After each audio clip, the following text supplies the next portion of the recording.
Bienvenidos to Merendiando. Today's guest is Conchi Leon. Conchi Leon is a celebrated Mexican dramaturg, director, actor from Mérida, Yucatan. She's an incredible storyteller, an amazing guest. This episode truly rocks. But before we go any further, we would like to tell you that the interview itself is totally in Spanish. So we are going to switch to that right now. Nuestra invitada del día de hoy es Conchi León, una actriz, dramaturga y directora nacida en Mérida, Yucatán. Es autora de más de 60 obras de teatro y está constantemente impartiendo talleres de dramaturgia, biodrama, teatro ritual y testimonial. Su trabajo social a través del teatro con niños con discapacidades mentales, niños sin hogar, delincuentes menores y prisioneros federales ha sido reconocido por la Comisión de Derechos Humanos en Yucatán. En este episodio hablamos de su experiencia de crear obras de teatro a través de sus colaboraciones con gente mestiza y la dramaturgia testimonial, el significado de la palabra mestiza en Yucatán y del estado actual del teatro en México, entre muchas otras cosas más. Sí, agarre tu merienda favorita, tú sabes qué hacer. Y comenzamos. Hola, Crayola. Bienvenida a Merendiando. Gracias. No sé si te das cuenta, pero en el título es un juego de palabras de la merienda. El decir merendiando es como bienvenida a la merienda. Y usualmente lo que haríamos si estuviéramos en persona, invitaríamos al estudio de Aluna y tendríamos una meriendita contigo. ¿Ustedes utilizan la palabra merienda en Mérida, sí o no? ¿O es algo muy regiomontano? No, en Mérida no. ¿Qué palabra utilizarían para indicar la hora de la merienda? Pues, no, realmente no creo que se aplique al cafecito. Tomemos un cafecito y con pan y así. ¿Hay alguna comida que hayas estado comiendo ahorita mucho durante estos extraños tiempos de aislamiento? Sí, estoy comiendo, como además tengo un problemita de salud, no puedo comer carnes rojas y de preferencia no carne, y he estado comiendo mucho tofu con arroz y con garbanzos, y está muy rico, y estoy tomando una cosa que se llama palo azul, que es para cosa de los riñones, entonces está bien rico, es como un tecito de una hierbita que deja en el agua un color azul, y como el color azul es mi favorito, siento que estoy tomándome el cielo. Exacto. Cuando me lo tomo. Cuando es un color muy raro, se siente como magia. Ajá. Pues hablando de magia, hablemos de tu trabajo. ¿Cómo es ahorita durante este aislamiento? ¿Cómo es crear en estos momentos para ti? Fíjate que hay dos cosas. Una, que me han invitado a hacer cosas o me han encargado de escribir una obra para niños, para explicarles el aislamiento. Me invitaron a escribir un cuento para niños también, para ayudarlos a pasar el estrés. Unas cápsulas cabareteras con humor para estos mensajes de quedarse en casa, de usar el cubrebocas, de no creer en remedios ni post-fake news. Y eso lo he podido hacer muy bien. Por otra parte, estoy alimentando un canal de YouTube con cosas cómicas. Hice una rutina que se llama Hamaca Gym, que puedes entrenar desde tu hamaca. Ya acabo de hacer Hamaca Gym 2, que ya con accesorios para entrenar brazos y así. Y eso me ayuda mucho a divertirme y a pensar. Pero mis cosas no había podido escribir nada. Yo siento que mi cabeza y mi corazón estaban por otras partes. Y aunque estoy tratando de tomarlo con sentido del humor y con paciencia y con amor, no dejo de resentir los proyectos que se cayeron, que estaban funcionando muy bien. Entonces no me había podido concentrar ni en ver una serie, ni en leer un libro, ni en escribir. Pero no me desespero nunca, o sea, siempre pienso llegará. Entonces cumplí con mis encargos, que la verdad quedaron muy hermosos, sobre todo lo de niños fue algo muy amoroso. Y pude hacer inclusive un video con mi sobrina para que sea compatible con los niños. Pero ahora ya se volvió a colocar mi corazón y mi pensamiento en un solo lugar. Ya estoy empezando a escribir mis cosas personales o de lo que a mí me gusta o me interesa hablar. Y ahí me doy cuenta que ya estoy más tranquila y que sí estaba, como todos, con miedo, con ansiedad, con angustia, con insomnio. Hay días en los que me he dormido a las 4 de la mañana y no me engancha la televisión, nada. Y entonces, bueno, a veces me pongo a ver TikToks y ya me río un poco y ya. ¿Y siempre te has sentido cómodo usando plataformas digitales? Porque se siente como entraste, haces YouTube, TikTok, todo. Like. No, no, como que no siempre las mujeres estamos contentas con nuestro físico y cómo nos vemos y así, ¿no? Yeah. Y sí. Y en el otro canal de YouTube que tengo con una cantante extraordinaria, pues ella sabe maquillarse perfecto porque es actriz de televisión, de cine y eso. Y Yeah. yo no, entonces sí la miraba esplendorosa con así, broche, ya. Y yo, ¡ay, Sí. qué horror! Pero no es algo que me guste maquillarme y mucho menos peinarme. Ujú. Entonces ya dije, bueno, esto es lo que ves es lo que hay. ¿Vas a querer o vas a llorar? Entonces, pues eso doy y ya me acostumbré a verme así y a decir, bueno, aquí está. Quiero hablar, ya que mencionaste la hamaca Jim, ¿cómo tu hamaca se ha vuelto así toda una plataforma de creación? Totalmente. De hecho, ya queremos hacer como ya en el canal, dejarle un espacito a mi mundo en la hamaca, porque ya hemos grabado otras cosas en la hamaca. Ahorita un señor que tiene una fábrica de hamacas me quiere que yo haga el hamacusi, que va a hacer una cosa, va a ponerle agua y está como una hamaca jacuzzi. Ajá. Y ya le dije que sí, claro, y quiere que yo nade, pero yo no nado ni en la vida real, entonces no sé cómo lo voy a hacer. Y yo pues, lo que quería era, a mí me gusta mucho trabajar desde las carencias, desde lo que no tengo y la frustración, convertirlo en creatividad, en un hecho creativo. Y entonces mi hamaca es un lugar muy placentero para mí, que me parece muy plástico, y creo que estoy encontrando la manera de poder mandar mensajes desde ahí, cuidando no repetirme. O sea, lo más que se repite es que es el elemento, la hamaca. Sí, se ve que tienes un proceso muy único de crear el teatro que se puede llamar dramaturgia testimonial. Ajá. Y lo que yo entiendo es que viene mucho de tu experiencia personal y tu vida. So, para la gente que no sabe qué es la dramaturgia testimonial, ¿les puedes explicar un poquito? Sí, la mayoría de mis obras surgen a partir de entrevistas y testimonios a ciertas comunidades. De las primeras obras que yo hice fueron entrevistas de mujeres indígenas que habían sufrido discriminación, violencia, abuso o que hacían curaciones mágicas relacionadas con la herbolaria y toda esta enorme tradición que hay en Yucatán.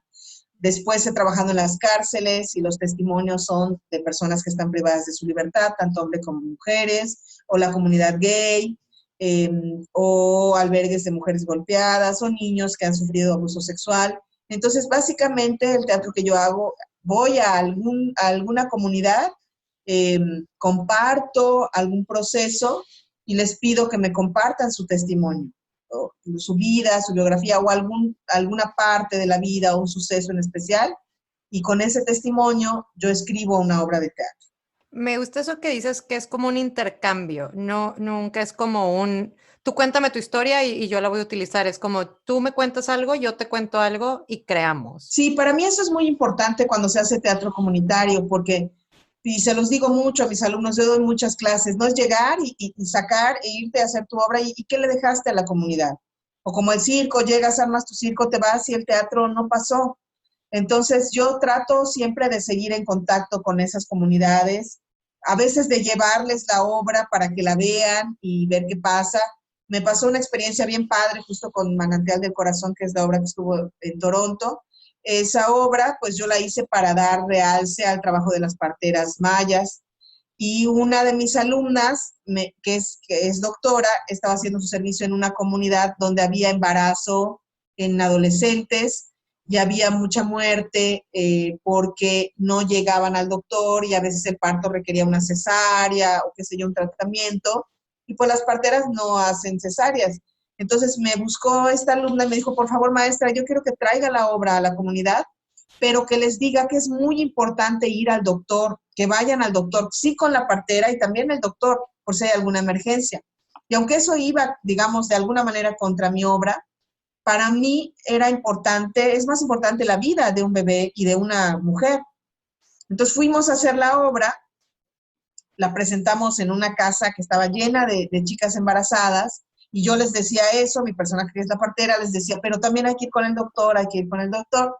Nos retiramos y luego me entero y me dice la doctora esta que habían visto la obra unos chicos de secundaria y dijeron, esto que hizo ella es de nuestro pueblo, ¿por qué ella lo está haciendo con respecto a la ceremonia del Quetzmec, que es el bautizo maya? Y decían, ¿por qué ella, que viene de Mérida, está haciendo esto que nos pertenece a nosotros? Ahora nosotros vamos a hacer una obra para que ella vea qué se siente. Entonces hicieron su obra de teatro, se ganaron un premio y eso los emocionó tanto que hicieron su grupo de teatro.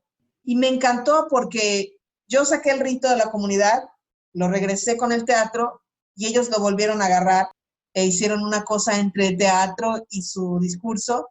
Y me encanta porque yo no esperaba eso realmente. Y el rito del rito del Quetzmec lo hacen como un cotidiano, entonces no le habían dado más importancia que la que le da uno a bañarse o a comer.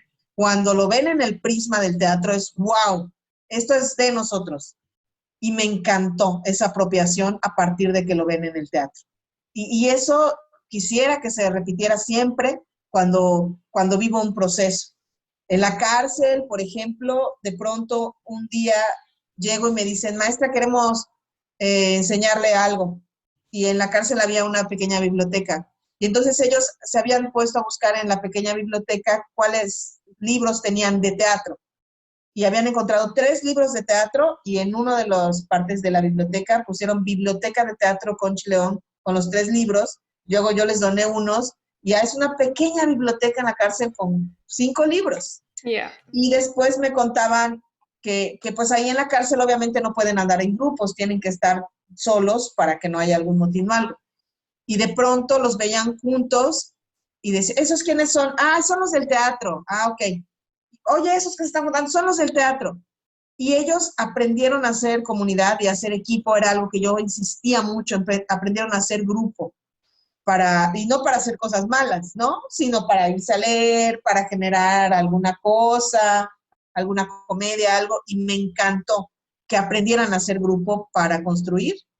Esas enseñanzas, que además yo no me las esperaba, aparecen, pero me marcan y es lo que pretendo cada vez que voy a la comunidad. No que se arme algo en específico, sino que sí haya una apropiación de algo, no sé qué, pero lo he conseguido algunas veces. Qué hermoso.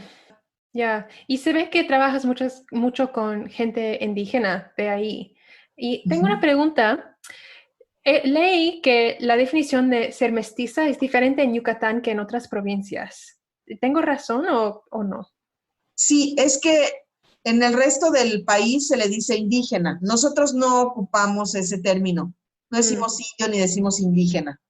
Decimos mestizo o maya, por ejemplo, ¿no?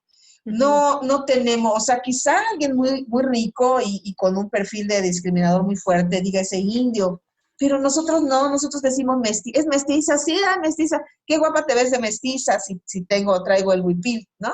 Sí. Pero sí, acá se dice mestizo y no es despectivo, es una característica. ¡Ay, mira el gallo! ¡El gallo! ¡Ya! Eso es uno de los sonidos que siempre me toca el corazón y que me lleva a México, el gallo. ¿Ya ves otra vez? Sí, gracias, gallito.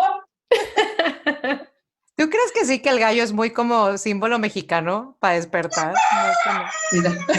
Él cree que sí. Ya dijo que sí. Okay, gracias, señor gallo. Yo creo que sí también. Yeah. Pues una de las cosas que nos preguntamos mucho aquí es cómo mantenemos las tradiciones, pero también los traemos a como 2020 y cómo lo vamos a innovar también. No sé si tienes algún pensamiento en eso, porque trabajas mucho con la gente que tiene ese conocimiento tradicional, pero lo traes a todos lados del mundo. Sí, pues a mí es lo que más me apasiona, ver cómo la modernidad se atraviesa con la tradición. Y sí hay una discusión de que les estás quitando su cultura, por decirte algo. Las mujeres indígenas cocinan en leña, con maderas y eso. Entonces, cuando de pronto el gobierno dice que les van a donar estufas, la gente piensa es que les están quitando su raíz y su costumbre. Pero, por ejemplo, las mujeres indígenas tienen los pulmones llenos de humo al 80%. Esa es la realidad de las mujeres indígenas, porque están aspirando el humo de lo que están al estar cocinando con leña. Entonces, darles una estufa les puede salvar la vida y les puede salvar de una muerte horrible, que es que los pulmones dejen de funcionar. ¿Por qué no les vamos a dar las estufas? Yo estoy de acuerdo en que se las demos. Y, por ejemplo, los celulares. Yo he visto que se manden mensajes en maya, porque se van a trabajar en Estados Unidos los hijos, les mandan un celular, un iPhone. Entonces, ver a alguien escribiendo en un iPhone un mensaje en maya, es como, wow, ¿qué cultura le estás quitando? No le estás quitando nada, le estás dando algunos elementos de la modernidad para que pueda comunicarse. Entonces, me encanta a mí el cruce de la modernidad. No creo que se contraponga con la tradición, porque, mira, en temas, por ejemplo, del herbolaria, que mi mamá sabe mucho de esas hierbas y que a mí me ha curado muchas veces con eso. No, sí, yo tengo un rechazo a la medicina alópata y prefiero que me cure mi mamá con las hierbas. Y creo que tener la capacidad de decisión es un derecho que tenemos todos. Aquí está esto, aquí está esto. ¿Lo quieres usar o no lo quieres usar? Si no quieres, bueno, pero te estás llenando los pulmones de humo. Entonces, tienes que decidir. Está bien si no quieres, ¿no? Ujú. Entonces, no, a mí me parece que esa fusión de lo moderno con la tradición puede aportar más que restar. Estábamos hablando de que viniste a Toronto a traer Manantial del Corazón y cuando lo trajiste, la obra tuvo subtítulos y traducción en vivo. Ajá, ¿Cómo es que eliges, para empezar, qué obras es la que quiere traer ajá. a los países a los que haces los tours?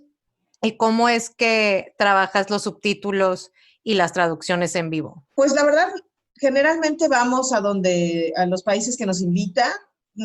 Ahora, antes fuimos a festivales donde no nos la pasábamos bien, donde casi que nos dejaban abandonadas ahí a su suerte y vean qué comen. Y como somos puras mujeres, pues sí, yo en algún momento empecé a preocuparme por eso y a ser más cuidadosa con los festivales a los que vamos.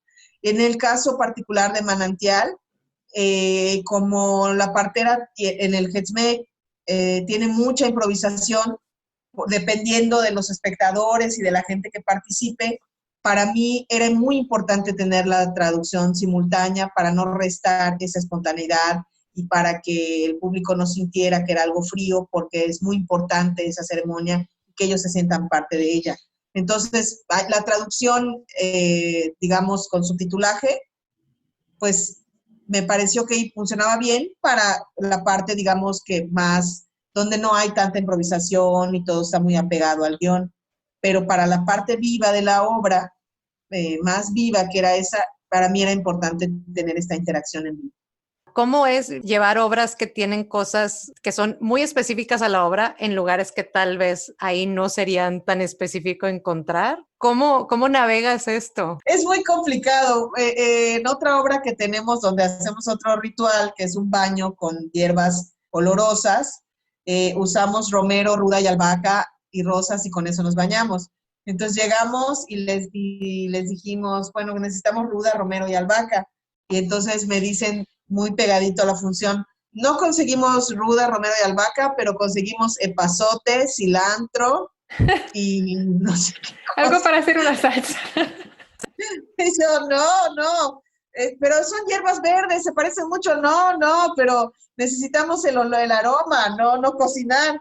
Y ya yo le dije a mi productor, pues vete no sé a dónde y lo consigues, o aunque sea las esencias en aceitito, porque se trata de que huela. Entonces consiguió alguna cosa y las otras dos la conseguimos en esencia. Sí es muy frustrante, una vez nos pasó también en Nueva York, que más bien no sabíamos cómo se pronuncia una planta que se llama ruda en México. Se llama ruda, y tiene un olor muy particular y es un olor hermoso. Entonces, porque romero, creo que es rosemary, Sí, rosemary, sí. romero, Yeah, en albahaca, inglés. no sé, albahaca en inglés, ¿cómo se dice? ¿Te suena? Basil, Sí, ok. yeah. Esa sí encontramos, pero ruda no, porque además no la conocen con ese nombre. Y me frustré mucho porque realmente para ese festival habían hecho muchos esfuerzos para llevarnos y yo quería hacer la obra como era. Sí. Entonces, pues no hay, la ruda no hay y una foto y todavía no había tantos celulares o red para decir, mira, es esto. Y entonces les dije, bueno, denme, ok, no sé, no lo encontramos, denme un minuto. Entonces me salgo del teatro, el teatro tenía como un acceso a un campito. Denme 5 minutos para aceptar mi frustración mirando este campo. Entonces, todos se hacen a un lado, inquietos de ya se enojó o algo. Entonces, yo me siento a mirar el campo y de pronto veo la ruda entre el campo. Eso. Y me puse a reír y a llorar de risa de no puede ser, no puede ser. Qué Hablé a las hermoso. actrices y estaban así de, pero ¿cómo sucedió? ¿Quién sabe? Entonces ya tomamos ahí la planta y es para ellos es una hierba silvestre. En Estados Unidos es una hierba silvestre, no es lo que es para aquí, que es una hierba de curación. Hablar de las plantas en tu historia me toca muchísimo el corazón. Pienso que sí es una distancia muy grande, pero la tierra habla en lenguajes diferentes y esas plantas, claro que algunas sí crecen aquí en el norte, solamente tienes que saber Claro. lo que buscas. Estamos en la misma cuerpo de tierra. Y hablando de teatro, ¿cómo tú crees traducir teatro? ¿Tú crees que sí se traduce bien en otro medio que no sea en vivo? No igual, pero creo que lo que estás pasando con las redes es que no dejamos de comunicarnos con nuestros espectadores, con nuestros colegas. A mí me sorprende y me conmueve mucho ver cómo todos estamos buscando maneras de comunicarnos, estamos siendo creativos, estamos aprendiendo a usar más la tecnología y las redes. Hay quienes dicen, no, ya estoy harto de que están haciendo mil cosas, las están haciendo en su mayoría gratis o no sé qué, pero yo creo que estamos dialogando con nuestros espectadores desde otro lugar y desde ahí encuentro su validez. No sabemos qué va a pasar con el teatro cuando finalmente regresemos, pero por lo pronto seguimos en contacto con nuestros espectadores y eso está bien padre. ¿Cómo dirías tú que es la cultura de teatro en México? Uy, es súper variada, ¿no? Siempre les digo eso cuando me dicen, ¿cómo es el teatro en México? Les digo, no sean tan crueles, no puedo hablar de todo el panorama porque en cada estado es diferente. En la Ciudad de México, que yo he vivido ahí, puedo tener un panorama un poquito más amplio. Eh, o en Mérida, que es mi ciudad natal, pero en cada estado es súper diferente. De pronto es bien padre que se ha descentralizado mucho el movimiento teatral y los estados han ganado espacios en el centro, en la Ciudad de México, que es pues, obviamente la ciudad que tiene más producción teatral, donde tienes más oportunidades que te vean, donde hay otro manejo de los teatros y del público.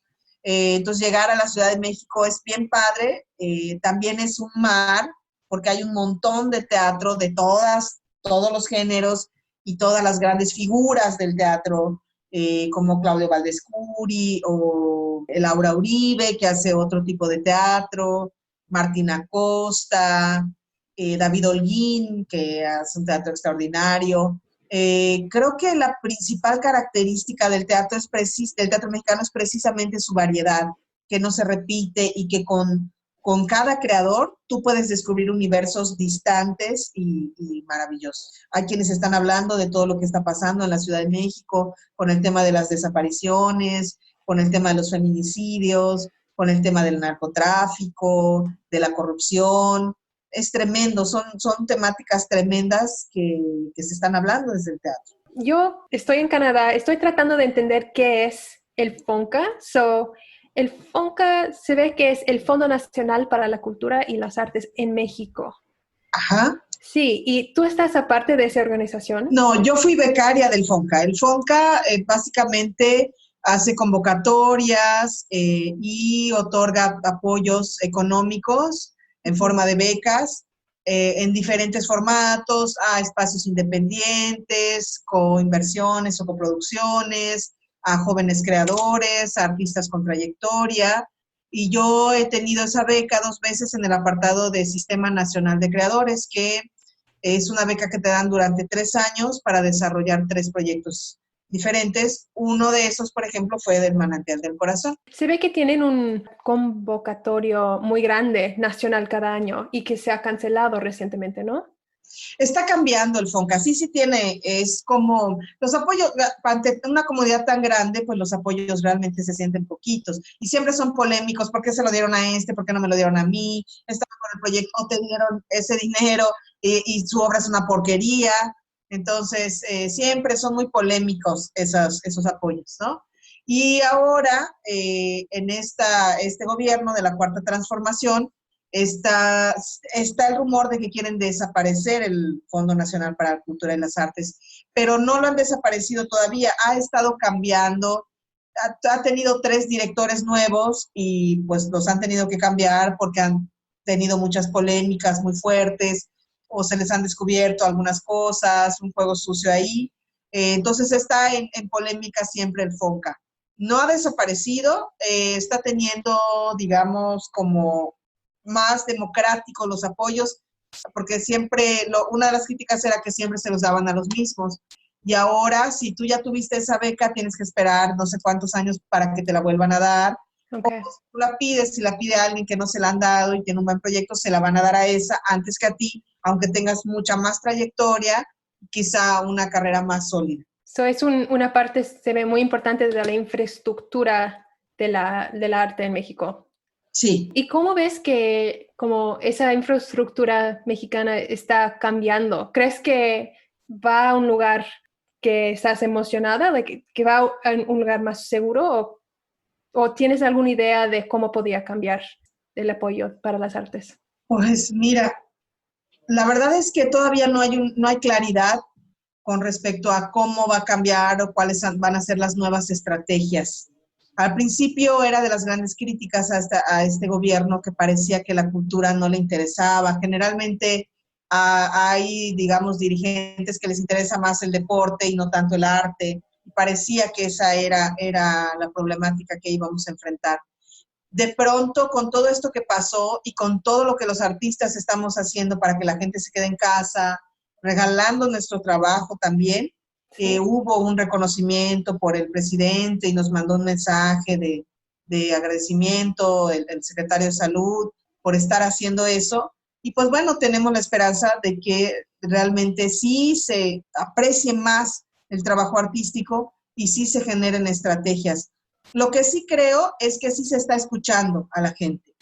Y si tú te acercas con un buen proyecto, entiendo que sí hay ese apoyo, ¿no? Como esto que les decía de las cápsulas del cabaret, lo está generando el gobierno y a partir de una propuesta de una compañía en específico, están haciendo un proyecto que se llama Contigo en la Distancia, que son como cápsulas de teatro, de música, que se están compartiendo con los espectadores, o transmisiones de obras o charlas en vivo. Entonces, yo prefiero pensar positivo. Yo que llevo ya tiempo fuera de México y que el teatro era muy importante para mí viviendo ahí, algo que vi, creo que empezó hace 2 años, que fueron los premios Metro, me emocionó muchísimo. Los Metros para mí sería, yo creo, comparado a Canadá, son como los Doras. O yo los compararía muy a los Tonys. ¿Tú crees que los Metros, hasta que se hizo así muy grande la producción, sí ayudó a atraer más audiencias a los teatros? Fíjate que yo creo que sí, los Metros fueron muy criticados cuando los anuncian, dijeron que eran premios para ricos, como no habían develado a los jurados en la primera emisión, decían que seguramente todos los jurados eran blancos, ricos, guapos, y yo era jurado, entonces me reía mucho, y que todos eran amigos del director, y yo ni siquiera conocía bien al director, que es Sergio Villegas. Entonces, bueno, cuando empieza a surgir los Metro, empieza toda esta crítica y toda esta descalificación feroz sobre Sergio y sobre todos. Se hace la primera emisión, se vuelve trending topic, o sea, hay como una enormes miradas hacia las obras de teatro. Después viene la segunda emisión, que entonces ya la ceremonia era, ya no cabe un alma aquí, cuando la primera te regalaban los boletos, ¿no?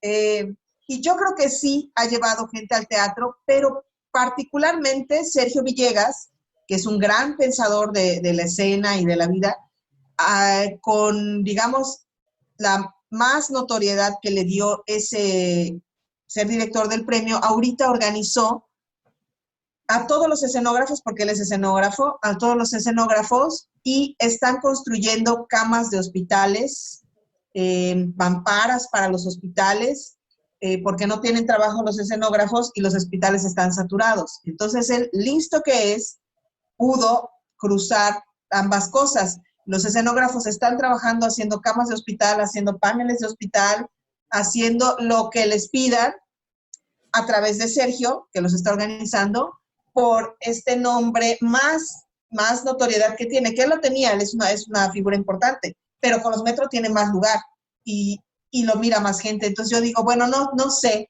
si llevó o no llevó más gente al teatro, pero sé que en estos momentos de contingencia, ser presidente de los Metro generó que ese movimiento tenga una fuerza enorme y que una población del teatro a la que no le gusta estar haciendo videos y estar enfrente, sino que le gusta estar atrás construyendo, está trabajando y eso es maravilloso. Yeah. Wow. Usando esos como herramientas que ya tienen para otra cosa. Es hermoso. Exactamente. No, amo los Metro.